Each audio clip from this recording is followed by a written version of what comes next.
सबसे पहले होता है पिन कॉन्फ़िगरेशन। जनरली इस रेगुलेटर में 3 टर्मिनल्स होते हैं। पहले टर्मिनल्स को हम एडजस्टेबल या ग्राउंड पिन कहते हैं, सेकंड टर्मिनल को हम आउटपुट पिन कहते हैं और थर्ड टर्मिनल को हम इनपुट पिन कहते हैं।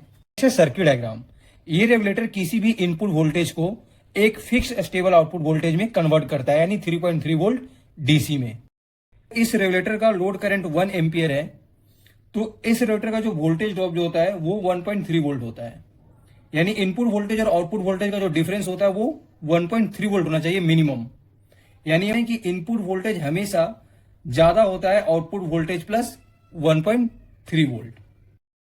यानी हम कह सकते हैं कि इस रेगुलेटर को ऑपरेट करने के लिए minimum input voltage 4.4 volt DC दे सकते हैं और मैक्सिमम हम 15 वोल्ट डीसी हम दे सकते हैं।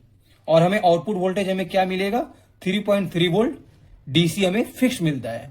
इस रेगुलेटर के इनपुट साइड और आउटपुट साइड हम एक इलेक्ट्रोलाइट कैपेसिटर हम यूज करते हैं। यानी इनपुट साइड जो हम कैपेसिटर जो लगाते हैं वो 10 यूएफ 16 वोल्ट का रहता है और आउटपुट साइड जो हम इलेक्ट्रोलाइट कैपेसिटर जो हम यूज करते हैं वो 10 यूएफ 10 वोल्ट का रहता है। नेक्स्ट है फीचर्स। सबसे पहला फीचर है लो ड्रॉप आउट वोल्टेज, यानी सेकंड फीचर है आउटपुट करंट जो होता है इस रेगुलेटर का वो 1 एम्पियर होता है। नेक्स्ट एप्लीकेशन, यानी इस रेगुलेटर का यूज हम कहां करते हैं। सबसे पहले तो पावर सप्लाई में करते हैं, दूसरा